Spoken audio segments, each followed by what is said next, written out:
What's going on there, guys? We back with another one. Today I want to talk about one of Kobe Bryant's friends from high school. This video is going super viral on social media. He has some things to say about Kobe and his lack of support that he felt like he received from Kobe when he blew up, went to the NBA.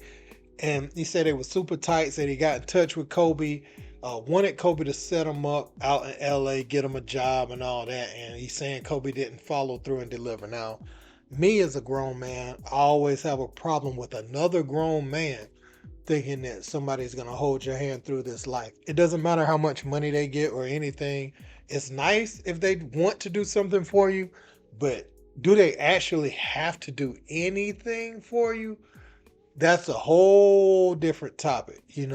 So don't be expecting. And so this guy, he said he was really messed up at the time, got in touch with Kobe, was supposed to go out there, but we're gonna see how this went, man. I got a lot to say about this. I'm gonna let y'all see it if you haven't seen it yet. Let's Man, I don't want no handouts. I don't want no money. I don't want shit. This is what I need you to do. I'm out here struggling. I got 2 kids. I got a family, man. All I want to do is go back with you. You get me out there, LA somewhere, man. Put me with somebody where I can make my own money. You just like get me in and I'm working for somebody or I'm doing something or a business, anything to benefit myself. So, and I don't want nothing free. I don't want to work. I don't want to do nothing but work for it. He Kobe Bryant. He could put me with anybody. But or he could do it himself. Put me as a security on a security team, anything. We were super tight. There's no way he shouldn't do this for me. So I said that to him. He said, "Oh yeah, that'll be no problem, no problem." I'm like, "Yo, I need a number. I don't got no number on you. How me get back to you?" He gives me a phone number. I'm happy as hell. I'm happy now. I'm like, bet. I'm bet. My man wasn't much my man. I'm back with my guy. I'm about to get out of here. I'm amped up. He leave, I go back to the house. The next day I call. It's an assistant dude's phone number. It's not even him. Not getting him on the phone. I can't never get to me. I'm still doing my thing to survive, but that's in the back of my mind. Like, man, my man might come and get me. It's like a dream type of thing. Just in the back of my head because he's one of my best friends, period. Like, but nah, that's not what happened. I went to his cousin. His cousin came to me. He said, "Kev, I'm going to tell you something about this guy. Dude is a certified piece of shit. The man never did nothing for nobody in his family. Like he got a $500 million empire. His sisters was working regular jobs.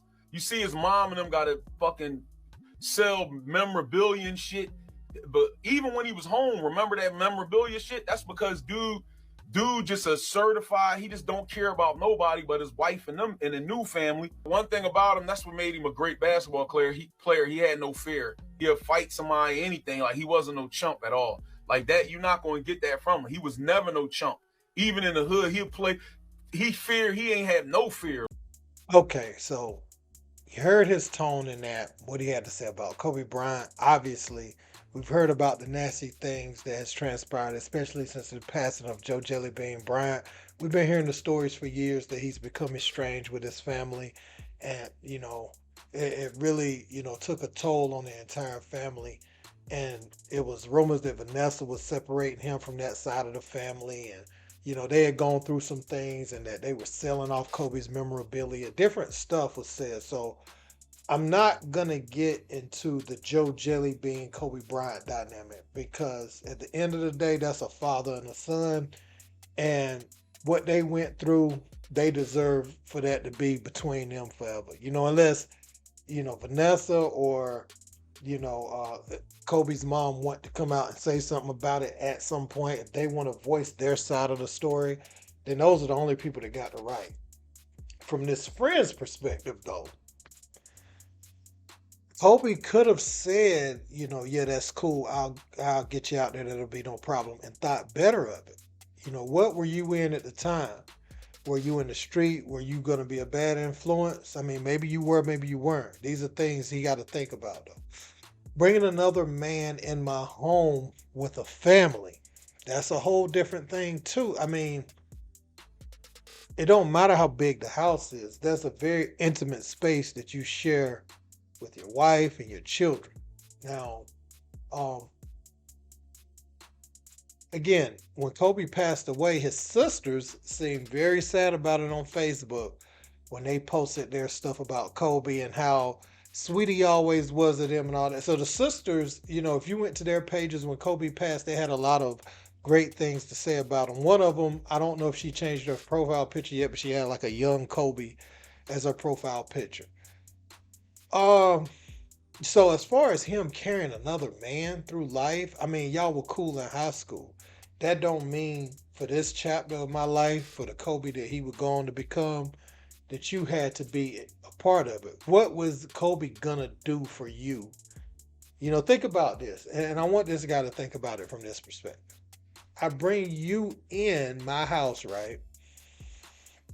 Kobe's gonna be on the road for an 82 game season. Why would I want a man in the house with my wife?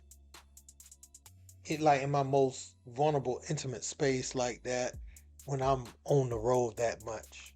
Like even if you my man, like you ain't my brother. You know what I'm saying? I wouldn't even. No, you don't want nobody really in your house, but it ain't like you a family member or something like that.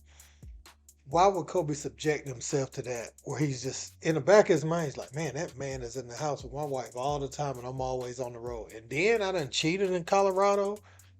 You know what I'm saying? So you got to kind of think about that perspective of Kobe just being responsible for another grown man.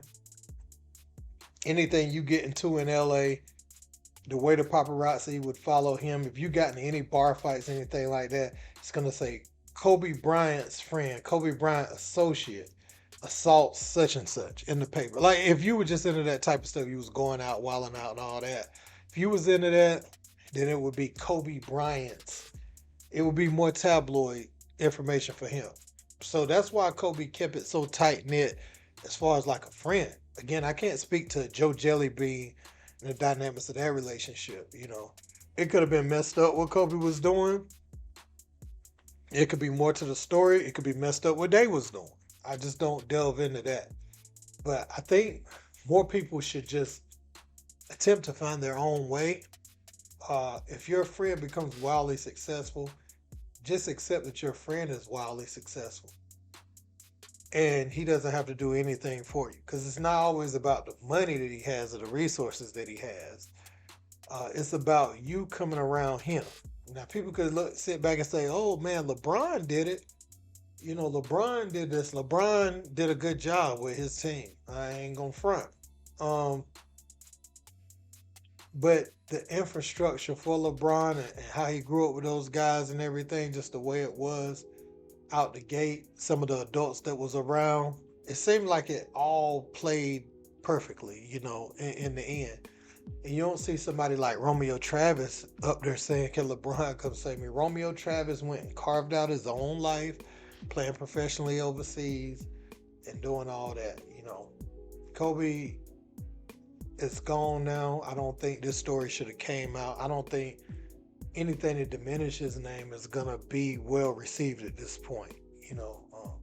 Gil King did some foolishness when he first died, and I just don't understand why we're talking about Kobe in this way. He's a piece of what? Like now, um, man, it's just wild.